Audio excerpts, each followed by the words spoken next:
Welcome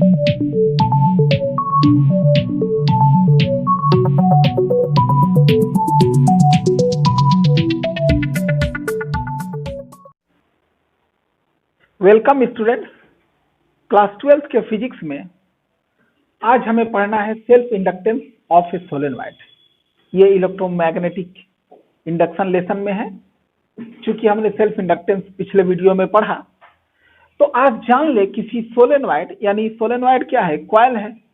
एक coil चाहे air code हो, यानी हवा में ही लपेटा हुआ हो, या कोई आयरन पे लपेटा हुआ हो, कैसा भी सोलेनॉइड हो, उसका हमें सेल्फ इंडक्टेंस निकालना जानना है। ये आप जान चुके थे कि जो सेल्फ इंडक्टेंस, जिसको एल से डिनोट करते हैं, वो कॉइल का फैक्टर है, यानी कॉइल का नंबर ऑफ टर्न वगैरह वगैरह पे डिपेंड करता है, उसके क्रॉस सेक्शन एरिया, लेंथ वगैरह पे।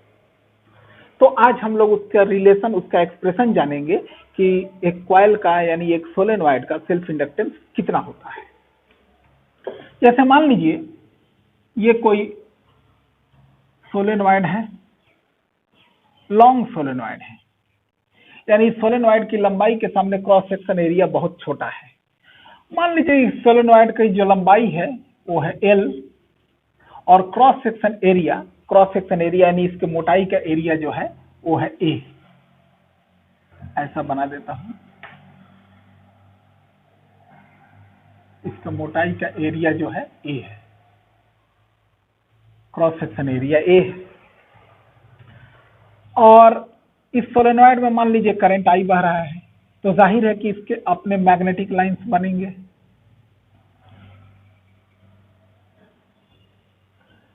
और ये जो मैग्नेटिक लाइंस, यानी ये जो मैग्नेटिक फ्लक्स है, इस कॉइल से लिंक्ड भी है।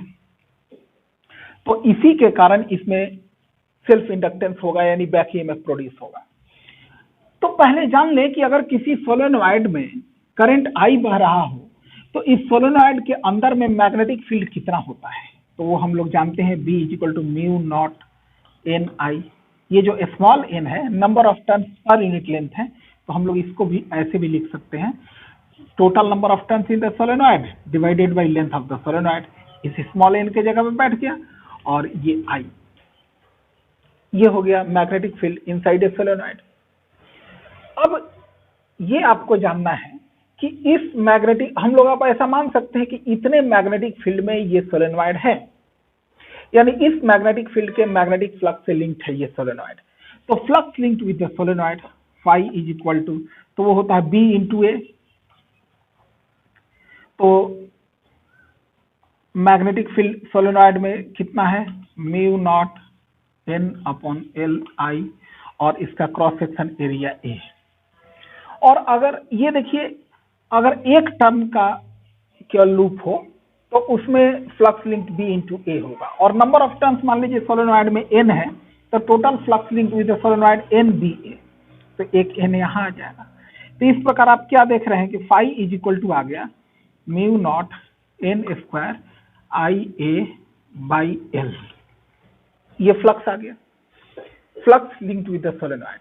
अब चूंकि सेल्फ इंडक्टेंस वाले नियम से भी हमको मालूम है किसी कॉइल से कितना फ्लक्स लिंक्ड होता है, तो जो हमने डेराइव किया था कल कि flux is directly proportional to the current flowing through the coil and this flux is equal to Li, ये काम हमने कल किया था। तो ये आपको करने की जरूरत नहीं है, डायरेक्ट लिखे कि since flux linked with the solenoid phi = Li, where L is the self inductance of the coil and I is the current flowing through the coil। तो ये हो गया फ्लक्स हमारा इस तरीके से जो ले आए, और ये सेल्फ इंडक्टेंस वाले नियम से फ्लक्स ले आए, flux linked with the solenoid.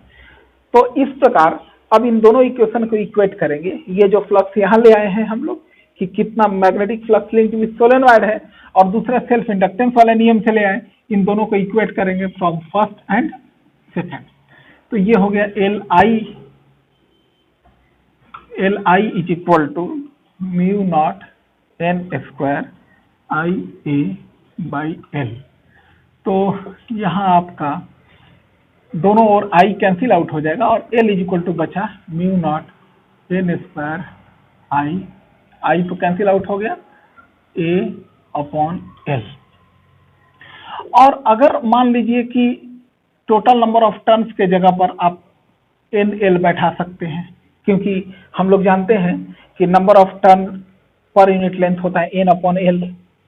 तो इस प्रकार L is equal to mu naught, इस n के जगह पे n L का होल स्क्वायर बैठाएंगे, एक L कैंसिल आउट हो जाएगा और finally L is equal to आ गया mu naught n square A L.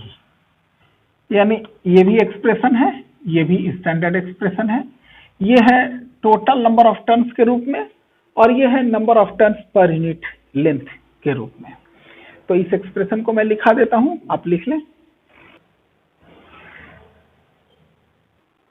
अब इसके एक्सप्रेशन को अपने नोटबुक पे नोट कर लें। Let us consider a long solenoid of length L, cross section area A and total number of turns N. Let a current I is passed through the solenoid. The magnetic field produced inside the solenoid is given by V is equal to mu naught, जो छोटा n है उसके जगह पे n upon L यानी number of turns पर unit length बैठा दिया, क्योंकि टोटल नंबर ऑफ टर्न्स बड़ा n है, mu naught n upon L into I. Solenoid का फिगर बना दीजिए, ये इसका लेंथ L दिखाया हुआ है, क्रॉस सेक्शन एरिया A दिखाया हुआ है और करंट I फ्लो कर रहा है। Flux linked with the solenoid phi is equal to B into A होता है। चूंकि इसमें number of turns total n है तो वो n से मल्टीप्लाई है और यहाँ b की वैल्यू बैठा दीजिए। इसके बाद इसी को जस्ट सिंप्लीफाई कर दिया गया है, इक्वेशन फर्स्ट हो गया। और उसके बाद if L is the self inductance of the solenoid, then अगर सोलेनॉइड का सेल्फ इंडक्टेंस L है तो फ्लक्स का फॉर्मूला क्या होगा, phi is equal to L I. ये इक्वेशन सेकंड हो गया। दोनों इक्वेशन को इक्वेट करें, दोनों और आई कैंसिल आउट हो जाएगा और इस प्रकार सेल्फ इंडक्टेंस का फाइनल फॉर्मूला ये आ गया। और अगर इस n के जगह पे नंबर ऑफ टर्न्स पर यूनिट लेंथ बैठाना चाहें, यानी if n is the number of turns पर यूनिट लेंथ, देन तो small n is equal to total number of turns upon length. तो यहाँ कैपिटल N का वैल्यू n इंटू एल आ गया, वो यहाँ पुट कर दीजिए और फाइनल फॉर्मूला आ गया एक और नंबर ऑफ टर्न्स पर यूनिट लेंथ के फॉर्म में, L is equal to mu naught n square A L. तो ये आपको बिल्कुल क्लियर होगा, इसको ध्यानपूर्वक देख लें, इस पर बहुत सारे न्यूमेरिकल्स भी होते हैं। और इसके बाद एक छोटी सी चीज आपको बताता हूं मैं। अब देखिए, इंडक्टर्स का सीरीज कॉम्बिनेशन और इंडक्टर्स का पैरेलल कॉम्बिनेशन, हालांकि इस साल के सिलेबस से इसको आउट कर दिया गया है, लेकिन बिल्कुल आसान है, तो इसको थोड़ा सा जान लेना अच्छा ही होगा। यहाँ देखिए, दो इंडक्टर अगर सीरीज में जुड़े हुए हैं, एक का इंडक्टेंस L1 है, दूसरे का इंडक्टेंस L2 है, तो इनका इक्विवेलेंट इंडक्टेंस क्या होगा वो हम लोग निकालने जा रहे हैं। चूंकि हमें मालूम है सीरीज में करंट सेम रहता है, मान लीजिए किसी भी इंस्टेंट करंट इससे बह रहा है I, तो दोनों सोलेनॉइड से करंट I रहेगा और rate of change of current भी सेम रहेगा, यानी कि rate of change of current through each solenoid is D by D T. लेकिन वोल्टेज सीरीज में डिवाइड हो जाता है। इसको मान लीजिए इसमें सेल्फ इंडक्टेंस E1 है और इसमें सेल्फ इंडक्टेंस E2 है, तो सेल्फ इंडक्टेंस का फॉर्मूला होता है ये L D by D T. तो E1 हो गया L1 D by D T और E2 हो गया L2 D by D T. तो सीरीज कॉम्बिनेशन में चूंकि टोटल ईएमएफ जो अप्लाई है, यानी जो टोटल सेल्फ इंडक्टेंस जो आएगा वो E equal to E1 plus E2। और अगर इसका मान लीजिए कि इक्विवेलेंट सेल्फ इंडक्टेंस का वैल्यू L है, तो टोटल ईएमएफ के जगह पर L D by D T, E1 के जगह पर L1 D by D T और E2 की जगह पर L2 D by D T. तो इस प्रकार D by D T cancel out हो गया और फाइनल हमारा सीरीज में कॉम्बिनेशन हो गया L is equal to L1 plus L2। यानी सोलेनॉइड को सीरीज में बिल्कुल वैसे ही जोड़ते हैं जैसे हम लोग रेजिस्टेंस को जोड़ते हैं। पैरेलल में देख लें, अगर दो सोलेनॉइड पैरेलल में है तो पैरेलल में जो भी करंट जा रहा है वो करंट दो हिस्से में बट गया। टोटल करंट I है, ऊपर वाले सोलेनॉइड से I1, नीचे वाले सोलेनॉइड से करंट I2। तो ये सोलेनॉइड जिसका इंडक्टेंस L1 है, इसमें जो ईएमएफ इंड्यूस होगा वो E is equal to L1 D I one by D T और L2 से E is equal to L2 D I two by D T. चूंकि दोनों का ईएमएफ सेम होगा, क्योंकि पैरेलल में है, पैरेलल में ईएमएफ सेम रहता है, करंट डिवाइड होता है। तो यहाँ देखिए, इससे आप एक्सट्रैक्ट कर लीजिए di1 बाई डी टी का वैल्यू इतना हो जाएगा और इसे di2 बाई डी टी का वैल्यू एक्सट्रैक्ट कीजिए और मान लीजिए कि टोटल ईएमएफ जो है वही E है, क्योंकि पैरेलल कॉम्बिनेशन में ईएमएफ तो डिवाइड होता नहीं है, और टोटल इंडक्टेंस L है, तो di बाई डी टी जो होगा E बाई L होगा, यानी total rate of change of total current. तो हम लोग जानते हैं कि पैरेलल कॉम्बिनेशन में करंट डिवाइड होता है, तो I equal to I1 plus I2 और ये सारे वैल्यू बैठा दें तो यहाँ आपका D I by D T के जगह पर हमें बैठाना पड़ेगा ई अपॉन एल, इसके जगह पे ई अपॉन एल वन, ई अपॉन एल टू, ई कैंसिल आउट हो जाएगा। और पैरेलल में सोलेनॉइड को कैसे सम करते हैं वो आ गया, बिल्कुल जैसे आपने रेजिस्टेंस को पैरेलल में सम किया था ठीक उसी प्रकार होता है। तो बिल्कुल आसान है इसको समझने, केवल ये एग्जामिनेशन पर्पस के लिए तो नहीं है, इस साल के लिए ये सिलेबस से आउट कर दिया गया है। धन्यवाद।